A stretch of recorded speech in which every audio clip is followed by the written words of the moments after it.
बात कही है हजरत ने, मैं अर्ज कर देता हूं। मुहद्दिस इब्न जौज़ी रहमतुल्लाह अलैह एक बुजुर्ग के बारे में फरमाते हैं, वो कहते हैं कि घर में कोई काम कराना था, काम होते हैं ना छोटे मोटे घर में, तो फरमाते हैं मैं मजदूर लेने गया बगदाद में। चौकों पे मजदूर सारी उम्र का मजदूर ही है ना बेचारा।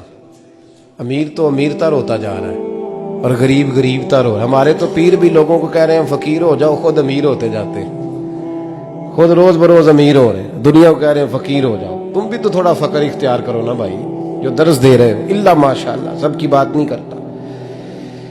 फरमाते हैं कि मैं ना मजदूर लेने गया, बगदाद के चौक में मजदूर बैठे होते थे, तो मेरी उन मजदूरों में से ना एक नौजवान बच्चे पे नजर पड़ी। बड़ा कमजोर सा वजूद था, लेकिन चेहरे पर इबादत का निशान था। माथा बताता था कि नमाज का बड़ा ख्याल रखता है। मैं उसके करीब गया। चेहरे भी बड़ा कुछ बताते हैं ना, चेहरों में भी बड़ी रानाई होती है। फरमाते हैं मैं करीब गया, मैंने उसको कहा बेटे मजदूरी करोगे? तो कहने लगा मजदूरों में बैठा हूं तो जरूर मजदूरी के लिए ही तो बैठा हूं। तो मैंने कहा कि चलो फिर। कहने लगा नहीं, मेरी कुछ शर्तें। मैंने कहा बताओ? कहने लगा पहली शर्त यह है कि लोग 4 दिनार दिहाड़ी लेते हैं, मैं 3 दिनार लूंगा। मैंने कहा यार बे तो बड़ी बेहतरीन है, बाकी भी इस तरह की रख ले। उसने कहा हुजूर दूसरी शर्त यह है कि मैं आपकी मुकम्मल बात मानूंगा, लेकिन जब अजान हो जाएगी फिर आपकी नहीं सुनूंगा। तीसरी बात उसने ये की कि हुजूर मैं आपके घर में काम करूंगा पर आपके किसी सवाल का जवाब नहीं दूंगा। कहते मैंने कहा यार तू बड़ा अजीब है, शर्तें तो मालिकों की होती हैं। कहने लगा जी बहरहाल मैं शर्तें लगा के जाता हूं। फरमाते मैं उसे घर ले आया, काम मैंने उसको बताया, तो जो काम मजदूर सारे दिन में करता है ना, उसने 2 घंटे में कर दिया। हमारे मजदूर सिगरेट पीने में भी तो आधा घंटा लगाते हैं, वो चाय पीने जाए तो पौना घंटा। वहां उनको भी तो ध्यानदारी करनी चाहिए कि नहीं करनी चाहिए? मुआहदा किया है ना जी, तो पूरा उतरना चाहिए ना। कहते 2 घंटे में। अब काम जब बंदा शुरू कराता है तो काम और निकल आता है। कहते काम मैंने उसको और बता दिया, वो करने लगा। उसने मिट्टी निकाल के रखी थी बाहर रास्ते में, तो अजान हो गई जोर की। उसने वहीं कुदाल छोड़ी कही और चलने लगा। तो मेरा बेटा कहने लगा इसको जरा बराबर कर दो। कहने लगे चुप कर जा, तेरे बाप से बात हुई थी, जब अजान होती है तो मैं किसी और की नहीं सुनता, सिर्फ अल्लाह रसूल की सुनता हूं। कहते मस्जिद चला गया, नमाज पढ़ के आया तो दोपहर का वक्त था। मेरी बीबी कहने लगी इसको को खाना खा ले।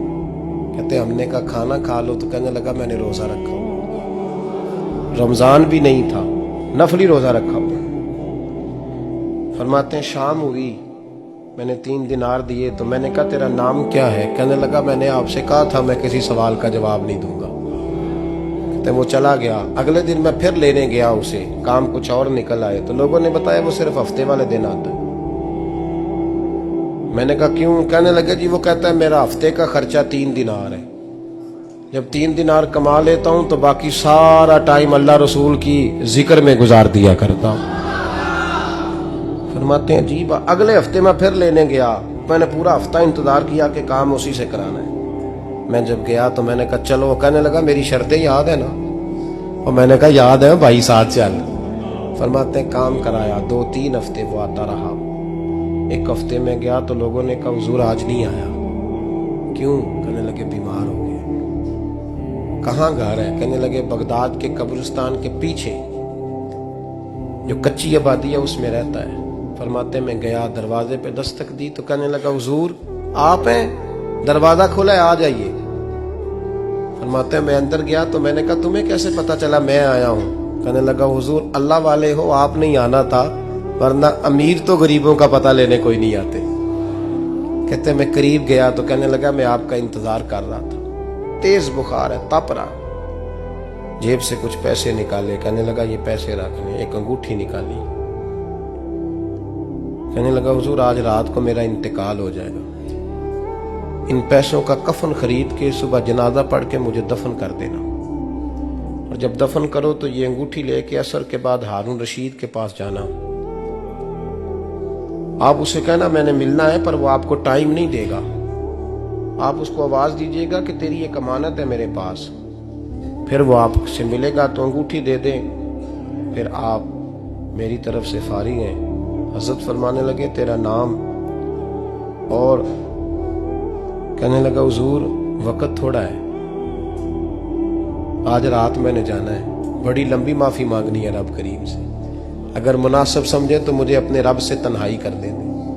फरमाते हैं मैं आ गया, पर उसकी बातों ने मुझे सारी रात सोने नहीं दिया। फरमाते हैं सुबह बड़ी मुश्किल से सूरज निकला, मैं गया, दरवाजे पे हाथ रखा तो दरवाजा खुला हुआ था। अंदर दाखिल हुआ तो खुशबुएं मेरा इस्तकबाल कर रही थी। जब चेहरे से कपड़ा हटाया तो उसका तो इंतकाल हो चुका, इंतकाल हो चुका, ऐसे जैसे किसी का दीदार करके सोया। कहते मैं तो 2 आदमी ले गया था जनाजे पे, पर पता नहीं दुनिया किधर किधर से आई, कहां कहां से। अखां जदों मीटियां जमाना मैनू रोवेगा, अपना ते अपना बेगाना मैनू रोवेगा। फरमाते हैं मैं तो 2 बंदे ले गया था, पर पता नहीं मखलूक कहां कहां से आई। जनाजा पड़ा, दफन किया। हारून रशीद के पास में असर के बाद गया, मैंने बुलाना चाहा पर बादशाह था, मेरी तरफ देखा ही नहीं। मैंने उसको कहा तेरी ये अमानत मेरे पास है। फरमाते हैं वो मुझे कोने पे ले गया, क्या बात है, कमरे में बुलाया, मैंने अंगूठी दी।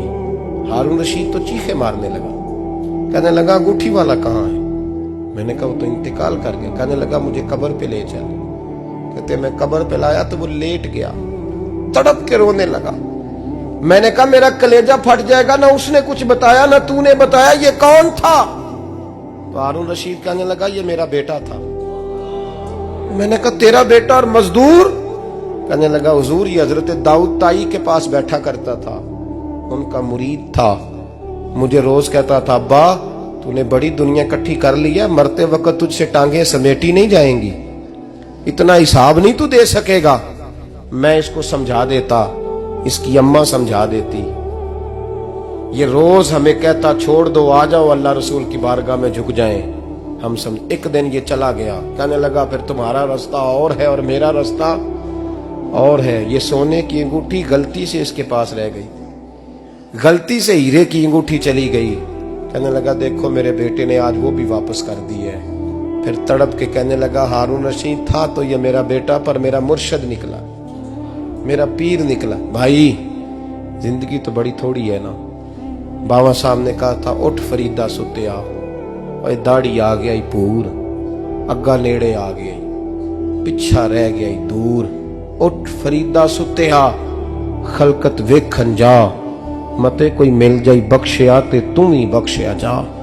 उठ फरीदा सुत्या, झाड़ू दे मसीत, तू सुते रब जागदा, तेरी डाडे नाल परीत।